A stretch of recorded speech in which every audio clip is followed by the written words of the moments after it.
1000 करोड़ की फिल्म जो अभी ट्रेलर रिलीज हुआ है वो है महेश बाबू का वाराणसी, जो पहले नाम था उसका SSMB29। राजा मौली की सबसे रहस्यमयी और सबसे बड़ी फिल्म की कहानी, एकदम इमोशनल, पौराणिक और थ्रिल से भरी। दोस्तों, जिस तरह बाहुबली और RRR ने दुनिया भर में भारतीय सिनेमा का झंडा गाड़ दिया है, ठीक उसी तरह अब राजा मौली एक ऐसी फिल्म लेकर आ रही है जिसके बारे में सुनकर ही रोंगटे खड़े हो जाते हैं, जिसका नाम है वाराणसी, जो पहले था SSMB29। हैदराबाद की रामोजी फिल्म सिटी में हुए भव्य कार्यक्रम में जब पहला लुक लॉन्च हुआ तो पूरा हॉल तालियों से गूंज उठा। मंच पर महेश बाबू, प्रियंका चोपड़ा और पृथ्वीराज सुकुमारन मौजूद थे और उनके लुक देखकर लोग बस एक ही बात कह रहे थे, ये फिल्म सिर्फ फिल्म नहीं, एक अनुभव बनने वाली है। इस फिल्म पर दाव है सीधे 1000 से 1200 करोड़ का। मतलब राजा मौली इस बार दुनिया को दिखाने वाले हैं कि भारतीय माइथोलॉजी को साइंस, स्पेस और ट्रैवल टाइम ट्रैवल के साथ मिलाया जाए तो कैसा चमत्कार होता है। जैसे कि टीजर आया, इंटरनेट पर आग लग गई। कहानी का आधार है दुनिया का सबसे प्राचीन शहर वाराणसी और उसमें छुपी वह आध्यात्मिक शक्ति, वह रहस्य जिसके बारे में सिर्फ सुना है, देखा कभी नहीं। टीजर के पहले फ्रेम में जैसे ही महेश बाबू दिखते हैं पूरा स्क्रीन कांपता है, क्योंकि उन्हें दिखाया गया है रुद्र यानी भगवान शिव के अवतार में।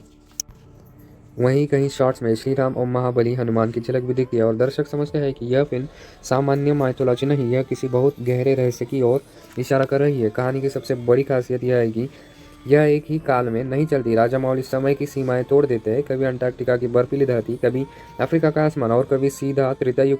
ये सारे युग एक दूसरे से जुड़े हुए हैं और हर दौर में मिलता है एक ही नाम, जो है रुद्र, जो हर जन्म में किसी न किसी अनसुलझे भाग्य की ओर बढ़ रहे हैं। इसी बीच आते हैं पृथ्वीराज सुकुमारन, जो निभा रहे हैं कुंभ का किरदार, एक ऐसा योद्धा जो हर युग में रुद्र का पीछा करता है। टीजर का वो सीन जिसमें रुद्र और कुंभ आमने सामने आते हैं, ऐसा लगता है कि जैसे सदियों पुरानी कोई दुश्मनी फिर से भड़क उठी हो। आवाज़ें गूंजती है, आसमान फाटता है और एहसास होता है कि यह सिर्फ लड़ाई नहीं, यह दो शक्तियों का प्राचीन टकराव है। इसके बाद खुलती है कहानी की सबसे रहस्यमय लेयर। महेश बाबू सिर्फ रुद्र ही नहीं, बल्कि उनका किरदार भगवान राम के एक संदर्भ से जुड़ा हुआ है। मतलब कहानी दो समांतर दुनिया में चल रही है, एक वर्तमान में, एक त्रेता में, और दोनों की डोर जुड़ी है एक ही भाग्य से। टीजर के आखिर में आता है सबसे बड़ा झटका, शांभवी नाम का एक विशाल क्षुद्रग्रह जो सन 2027 में पृथ्वी की तरफ बढ़ रहा है। स्क्रीन पर एक तारीख चमकती है और आवाज़ आती है, भाग्य का चक्र फिर घूम चुका है। उसी साल यानी 2027 में फिल्म भी रिलीज होगी। फिल्म की जड़ें जाती है बहुत पीछे, 512 ईस्वी सन, जहाँ कुछ ऋषि एक भव्य यज्ञ कर रहे हैं। उनके द्वारा बना गया घुमावदार चक्र टीजर के लगभग हर फ्रेम में दिखता है, कभी हवा में, कभी पानी में, कभी रुद्र की आंखों में।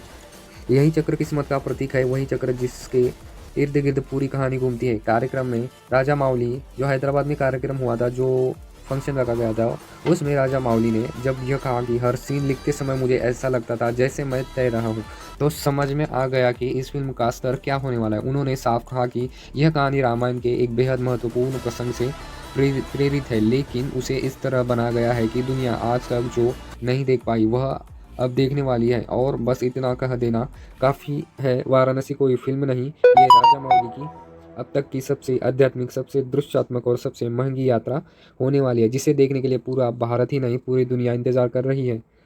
2027 में जब यह सिनेमाघरों में आएगी तब शायद भारतीय सिनेमा की परिभाषा ही बदल जाएगी।